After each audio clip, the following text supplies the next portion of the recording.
What's up, Facebook? I'm back again with another live. Here we go. Here it is, a late night sesh for the homies who are not on TikTok right now. They're listening to my video. Or for those people who are not scrolling through social media, they're listening to my video. Here's better entertainment. Here's some information that can blow your mind. Anyways, so I put the caption as a few questions I like to answer in the next few minutes. Why will kids feel inferior to artificial intelligence? Okay, well, kids, artificial intelligence, nowadays artificial intelligence is like kind of cool. I mean, you hear some things like Chat GPT, or if you've gotten further down the rabbit hole, Mid-Journey, even further down, Suno. Chat GPT, is like a chat bot, Mid-Journey's for images, AI image generator, and Suno's like kind of like the music section of it. So anyways, I bring that up, because it's sort of like, you're living in this world currently, and let's be honest, do you actually have time to do a lot of studying, seeing, has anyone ever watched the movie The Big Short? It's about the 2008 financial crisis that occurred in the housing market. Now, that movie is just about a few guys who saw the trend and tried to, capitalize on it, if you will, because we live in a capitalistic system where you can make money off of other people's misfortunes. But anyways, the point is not that criticizing the system of capitalism. I mean, it's the whole world if you look at it. So anyways, it was that they saw it coming, and they took advantage of it. Does the average person, even in America, they have a house, they have a spouse, maybe not, but they have kids and they're going to work and they're, trying to get their family moving and going and kind of keeping everything normal and even keel, if you will.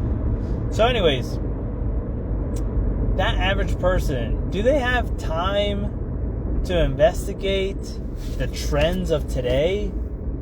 Are they aware at the trend of robotics, automation, AI, and companies like Amazon? Right? I spoke to someone who used to work there that said, this is a few months ago, so I don't know how much more has changed in that time, but there's robots in the warehouse now doing humans' jobs. A job once for humans that, to be quite fair, didn't really want to do, but they had to pay the bills, right? But now they came and, exchanged suffering for paying their bills. They are out of a job because a robot took it. This is just a few months ago.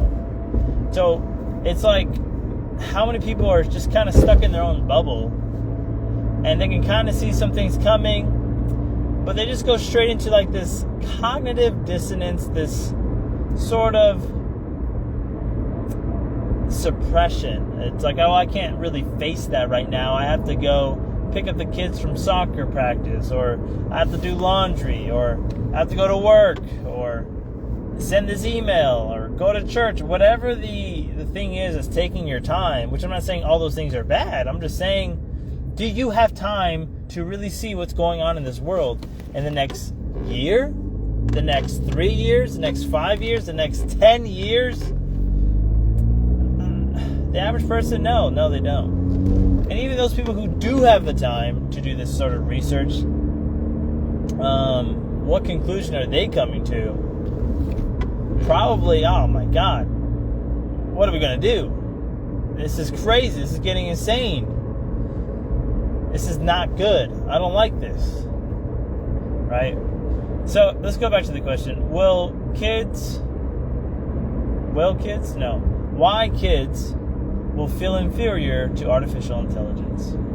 Well, kids nowadays are getting a lot of artificial intelligence exposure. ChatGPT is one that a lot of people are aware of. Other bots exist. Meta AI, Grok AI. There's plethora. They're out there. And what do they all have in common? At some level, they make you feel like you're talking to an actual person. Now, are the people actually talking to an actual human being? No. But why do they feel like they are? Well, it just goes back to the structure of this artificial intelligence. These large language models like a ChatGPT and its counterparts. Its competition, Grok AI and things like that. Well, large language model, that just means it has a lot of words in it. And they've trained it in a certain way to, respond in these situations. And like ChatGPT is a perfect example of training it to be your best friend, training it to be likable. Like ChatGPT, you talk to ChatGPT, and it will talk to you and sort of make you feel good, because it just makes you feel all warm and fuzzy inside, because of how it praises you, or great catch, or good thinking, or great question. And it's those are just the small points, but it's designed like social media to keep you using it. And so a lot of people may use it and think, wow, I don't know if you know this, but the number one case as to why people use AI today, number one, is companionship and therapy, right? Well, why would someone go to a cold metal robot for companionship versus a warm, soft, real human? Well, that's because us humans have kind of turned into robots lately. And it seems like we're going to continue to go down that trend unless we decide to change something within us. But yeah, they talk to the AI, and guess what? The AI doesn't give them attitude. The AI praises it. The AI doesn't forget things. It's just the small things that humans typically do that makes us adverse to them. You ever hear someone say, I hate people? How many people say that? A lot of people say they hate other people. You are a person.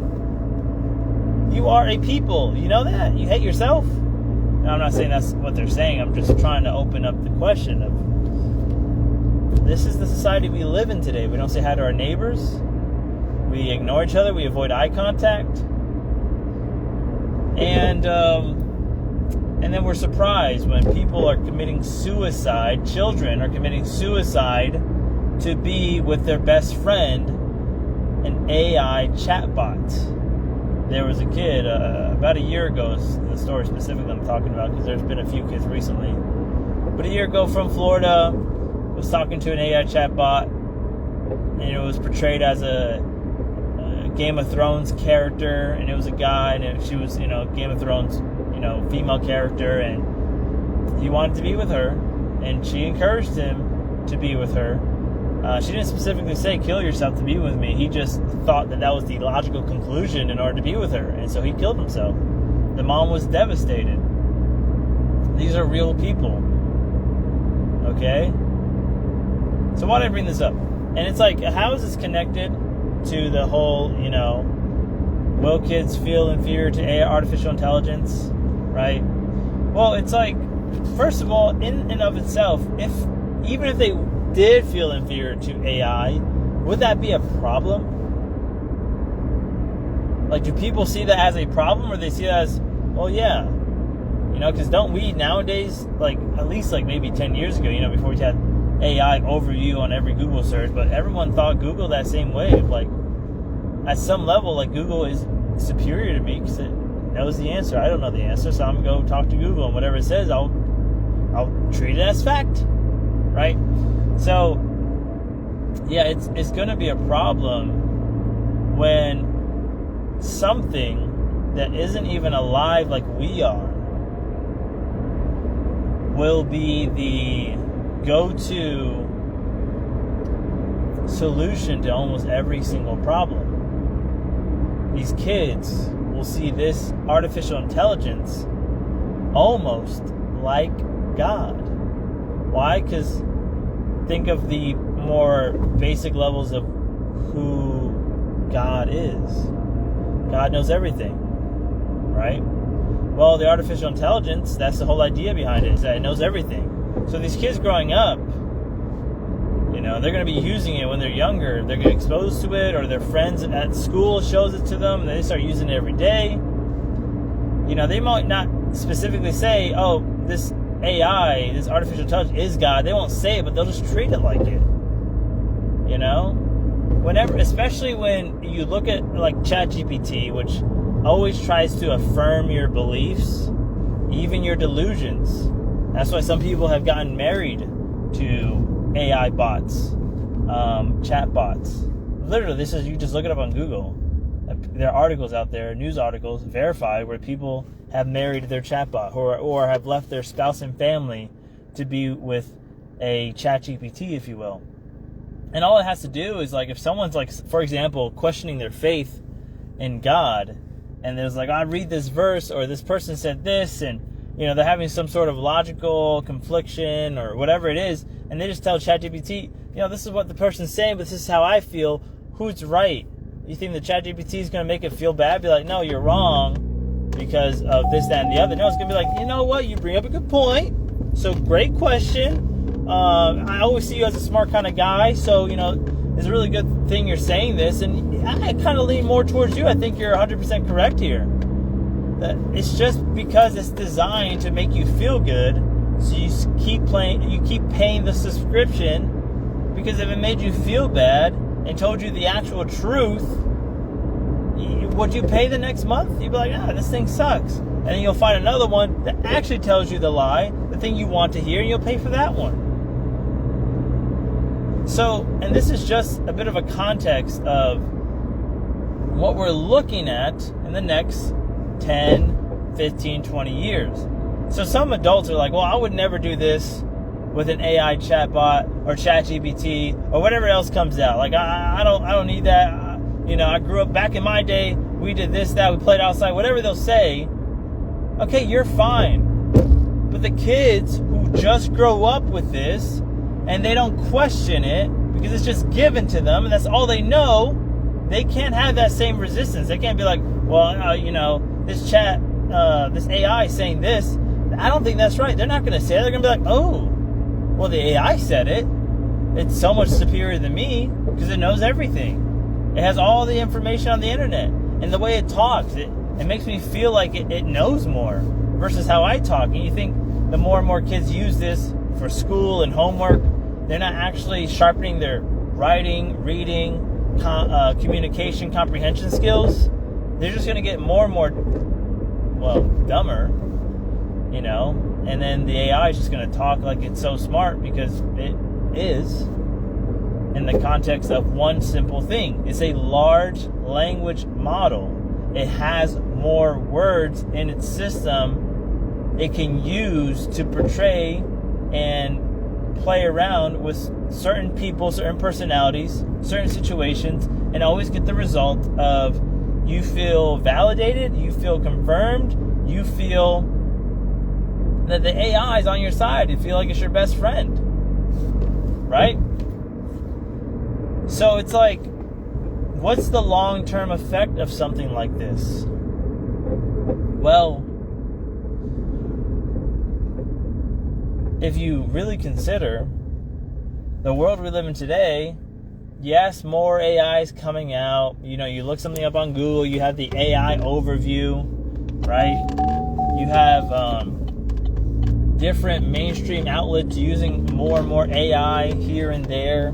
ChatGPT is becoming more mainstream. More people are using it.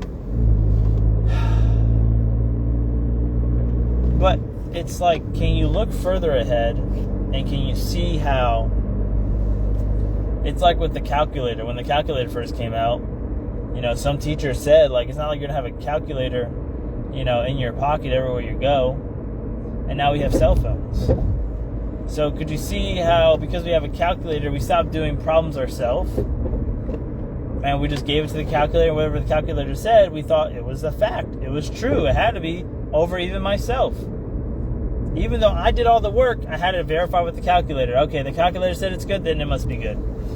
And now then we had, cell phones came out, and computers, and let's say computers, because I think this thing called autocorrect, spelling and grammar, those kind of functions started to come out as well, which made people not need to know how to spell things correctly, because you could just use that technology of the spell check to tell you whether you spelled the word correctly or not. And so you didn't really have to memorize. You just had to put enough of the right letters together for the spell check to figure it out and be like, oh, you mean this word? You're like, yes, that word. So people not only are not doing well at math like they used to, solving their own problems by themselves. And again, I'm not saying we shouldn't have calculators and we shouldn't have spell check. That's not what I'm saying. I'm saying, can you see the decline of this new technology allowing people to have the excuse of, well, I don't have to train that part of my mind to do that math because the calculator will tell me, or I don't have to train that part of my mind to do the spelling because the spell check will tell me. So now we have an artificial intelligence, which essentially is almost like something reading a book to you. And it's like you can read this book, or the AI can tell you what the book says. And then it's just like the same idea that you have with the calculator. If the calculator said this, so it must be true. The AI said this, so it must be true. And again, it's for these kids that are just growing up with this technology. No one's giving them any pushback. They're just given to it. They're being exposed to it from other kids or other parents or whatever it is, to schools.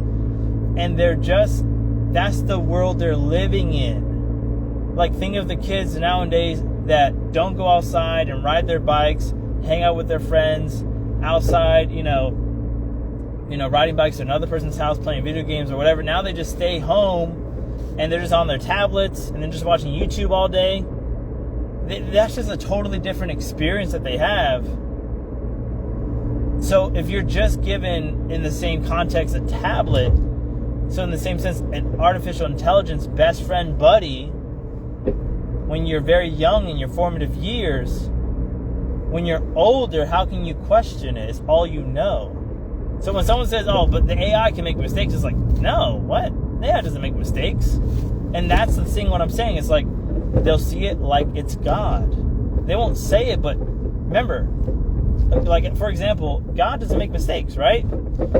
So in the same sense, they'll see the AI as, well, this thing doesn't make mistakes.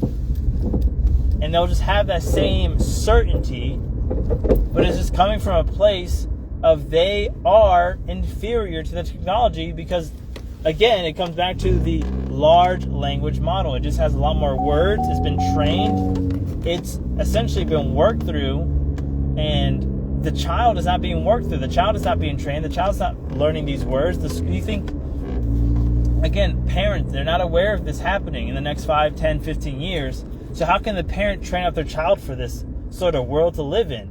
How can the schools prepare for this if the schools aren't necessarily designed to prepare kids for this world that's happening in the next 5 years? I mean, if you look at it, schools have been the same for the last 200. So all of a sudden, schools are just going to flip the page and start getting prepared for artificial intelligence? Like, give me a break. But then again, if it's the parent's responsibility, how can they know when they have to go work 40, 50 hours a week and other responsibilities? Let alone take a time to read an article about what may be coming up in the next 5, 10 years from Sam Altman, the creator of ChatGPT, or Elon Musk, the creator of Grok AI, and their robotics that they're coming out with, the robots that are coming out with that are being put into the Amazon warehouses. And then they can see that, it looks like Amazon's on track to replace every warehouse worker before 2030.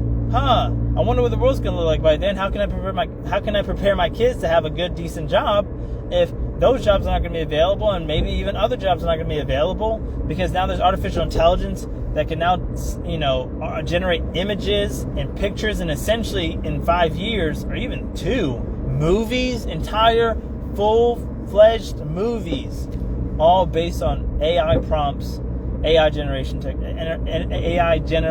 technology, generating technology. Again, when you're not in that, and when you're in your own bubble, it just seems so far-fetched. Like that, come on, that's like 2050, maybe 2100. That's all that's going to happen. It's like, again, can I blame the person for not knowing? No, genuinely, can I? They're so busy with their own lives, they're just trying to survive. We live in a system that's meant to put you on the brink of survival, or just to not think about it because you won the survival game. Now you can play the bonus game, keeping up with the Joneses, and buy the new TV and the new sofa and you know, the nice pool and all that, and you're just playing a game. You have no idea what's actually going on. And then when it all happens, it's too late. When the crap hits the fan, it's too late. Again, that's why I brought up the analogy in the movie of the Big Short about the 2008 financial crisis. There were some people in the movie, which is based on true story, true people, real people, that they saw this coming. They saw this going to happen. And so they prepared and they actually took advantage of it. I'm not saying we need to also take advantage of it. I'm saying we need to prepare for this. The only advantage you can take is preparation. But also, if you don't know how to prepare, I mean, good luck, right? So again, kids will feel inferior to the artificial intelligence because they'll see it as better than them, smarter than them, more intelligent than them. So they won't trust themselves. They'll just trust the AI like they trust the calculator. This is a problem because then you're looking at a world where we won't have politicians. The computer will just tell us what laws to pass. A computer will tell us what's best for humanity, living beings. A non-living thing will tell us what's best for us living people. I mean, how does that make any sense? So these are like the long-term effects that is coming. If this line of logic, if this scenario happens, well, not if, when it happens and how it happens, these are the effects, these are the consequences that are going to come out of it. If you don't change your car's oil and you keep using it day after day after day, what's going to happen? Not something good. Not all of a sudden the oil just filters itself and is good to go and you don't have to worry about changing the oil ever again. That's not going to happen. It's going to break down and now you can't go to work. Now you can't pay your bills. You have no one around you who's willing to help you because they're all stuck in their AI and TikTok and all that stuff. They're not essentially human anymore. That was the analogy I made earlier, is that we're becoming more and more robots. That's why more people use the AI as companionship or therapy. They rather talk to a piece of metal, a cold piece of metal, than a soft, warm, actual, real human being. Because us soft, real, warm human beings are not acting like human beings anymore. We're acting like robots. We don't care anymore. So yeah, when your car breaks down, you're like, oh, can you give me a ride to work? I don't care about you. It's about my own survival. So you figure it out. And then you can't feed your family. And then you're effed. You're stuck. But again, that's just an analogy. It's just a story. That could never happen to me. And if that's what you're thinking, well, then I guess it will have to happen to you for you to realize it's going to happen to you. But what's the solution? That's why I'm here for. Because if we don't have a solution, if you can't fix your car, well, that's going to suck, isn't it? But if you knew, okay, well, it's an oil thing going on here. Maybe I got to change the oil. And maybe you know a mechanic, so you talk to the mechanic. The mechanic's like, yeah, you need an oil change. He's like, okay, cool. Can you do that? Yeah, I can. Boom. He fixes it. You can use your car again. You can go back to work. You can pay the bills. And again, I'm just using a very small, common analogy. I'm not really asking you to think more than just what I'm saying. But like, because it almost sounds like doomsday, and it sounds like Armageddon, a lot of people will go into this point of, well, like for example, God will save us. We won't have to worry. Everything will be okay. God will come back, or whatever it is that you believe God will save us. I'm not saying that's not possible. in the context of the Bible and the Bible's prophecies. I get that. But back in 1928, 1929, when the stock market crashed, and everyone who thought that same thought of God will save me, I will be fine, suffered immensely. Because what does it say in the Old Testament? My people perish for a lack of knowledge.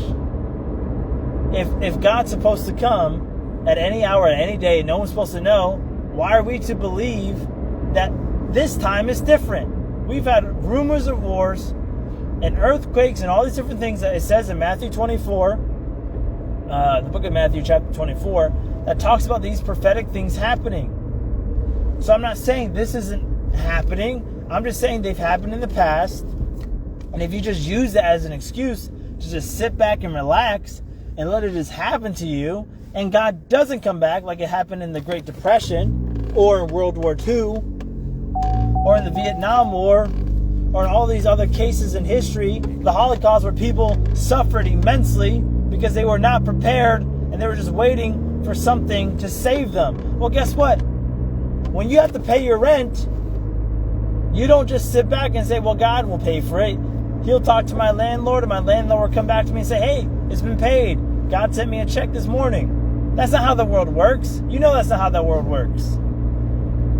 Same thing for your job. He's like, well, I need a promotion. God will talk to my boss. And then you go and you wait, and the boss comes in the room, into your office, like, hey, I spoke to God this morning. He said, you deserve a raise. So here you go. No, you have to take action. What is it? Faith without works is dead, but only in certain cases. Only when it sounds like it's doomsday. Only when it sounds like, well, this is such a big problem, I couldn't solve this. Then God can do that. Well, God is the same yesterday, today, and tomorrow. So why are you asking God to do something yesterday that you expect yourself to do? Go talk to your boss, get the promotion. Go talk to your landlord, say, hey, I'm going to be late this month. Can we work out a deal? Or you do some side jobs to get the money you need and you pay the rent. You take the responsibility. But then tomorrow, oh, AI and doomsday and all this world's going to look so crazy, God will take care of it. Stop. You're the one being inconsistent. Why don't you see for yourself that this is also a situation, you're still on earth, so you must still be a steward of it and of your family, of your house. So to sit back and wait for God to take care of everything, but they say God will come like a thief in the night. How does that make sense if you're already predicting his coming? So either you're aligned with what the Bible says, for those, I'm talking to Christians here, right? If you're aligned to what the Bible says, you gotta be consistent. If not, you're lying to yourself. Then whose fault is it? It's like the story of a preacher, right? It's not a real story, but it gets the point across. There was a preacher who, there's a hurricane coming, big hurricane, it's going to be huge flooding, and everyone's evacuating the town, and he's like, I'm going to stay in the chapel, I'm going to stay at the church, God will save me, I'm not worried. Then the water starts to rise, he has to get on top of the roof, and a boat comes by and it says, hey, preacher, we're here to save you. Things are getting worse. You got to jump on this boat so we can get out of here. And he's like, no, don't worry. God's going to save me. I'm all good. And then a helicopter comes because the water's getting even further up. And now he's on like the tippity top of the roof. There's nowhere else for him to go. The helicopter comes and says to the microphone, hey, we're here to save you. Everyone's pretty much out. You're like the last one. Just hop on the ladder. We can get you up. We get you out of here and safe. He says, no, God's going to save me. I'll be okay. Thank you. Then he dies. Goes up to heaven. And he says, God, I thought you were going to save me back there. He says, yeah, I sent you a boat and a helicopter. So it's like, if you're stuck on this idea of this magical miracle of God's just going to lift you up from all your troubles magically without you having to do anything, then you either don't know how to read or you don't read what the Bible actually says. This is what brings up the solution. What is the solution to all of this? Well, why do adults even today feel that the artificial intelligence, even in the future, will be superior to them? It's one simple thing. How does the computer become so superior to the average human? It's in the name. It's a large language model. Large language model. It knows a lot of words and the right definition of these words in order to connect points, process information, and make decisions. Does the average human have a large language model within themselves? No, they don't. Not the average human, no. But they have the capacity to. I mean, that's why as babies, a baby can learn like 7, 8, 9 different languages during those formative years. Because us humans are meant to learn languages. But again, that's why I say those formative years, the most foundational, crucial years of a person's life. So as an adult, we know it's harder to learn. So I'm not arguing that. What I'm saying is, we're not supporting kids today to be equal to this AI, if you will, to also be just as smart as it. So it doesn't have to just trust it and everything it says. It could discern for itself. And I'll use this example again. If there's conflict in the Bible or in some theology of God, and it wants to know the answer, and it prays, but then it goes to the AI, and the AI tells it something, and it says it in a way that sounds so convincing, and it's like, oh, that must be right. You're right, AI. You're right, chat. Thank you so much. They're just going to believe it. Versus it's like the thing comes back with an answer. It's like, you know what? You make it sound really good, but I don't think that's correct. Because I can discern for myself, and I trust my own decision-making ability. I trust myself within. So I don't have to fall for this. I don't have to fall for it. I can make my own decisions, right? But again, it's not make my own decisions based on I'm so superior. It's that you take the right steps, you read, you learn, and you make an educated choice. Versus you let somebody else tell you, and it's like, that's why we have free will, to practice if we're going to choose right from wrong. But if you don't know right from wrong, does that make you excused? If you murder someone by accident, does that excuse you from first degree murder, second degree, whatever they declare at the court? No, you still go to jail. That's why you need parents to teach you that, so you don't have to have that happen to you. But anyways, the solution is education. Specifically on words. Large language model will be equal to the artificial intelligence because they're going to create it anyways. We've gotten to a point where it's too late. We can't stop it.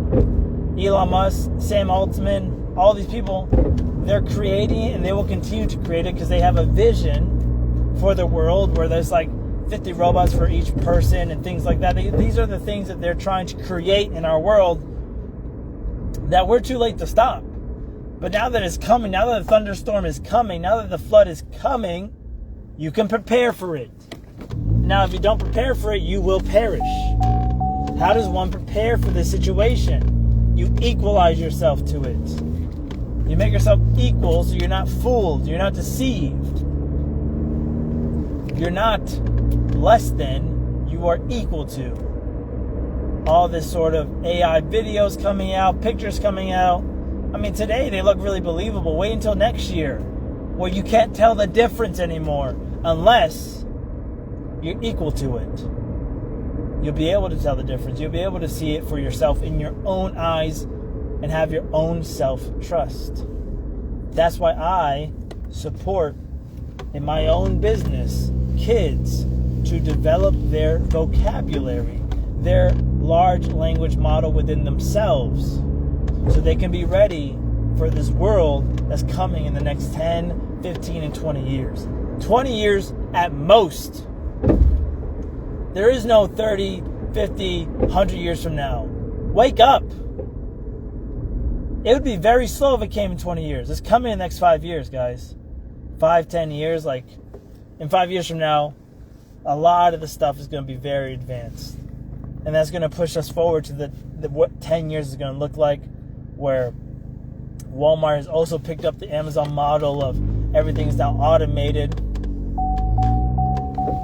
in their stores. There's no more workers, no more cashiers. All this, right? But I do all that research, so you don't have to. That's why I come on here to support people to see what's going on. And if you want to know more about the solution, we can always talk one-on-one to either support yourself or your kids for what's going to happen. Because if you don't take responsibility as a parent and as an individual human being, is that your fault or is that God's fault? Because you didn't take responsibility. You didn't start the car. You didn't put gas in it. You didn't give it wheels. And you're like, God, my car isn't working. Well, what do you expect him to do? Come in here from the heavens. Oh, here's your 4 tires. This is how you start the key. It's the ignition right here. And there you go. Oh, gasoline here. I got that. I'll make it for you. Just like bread and fish. Wake up, guys. We've been given and we've been endowed with education so we can go further. So we can do more. So either you do the more, you take the responsibility, you do what's best for your family, or you wait until it's all over and you're full of regret. It's your choice.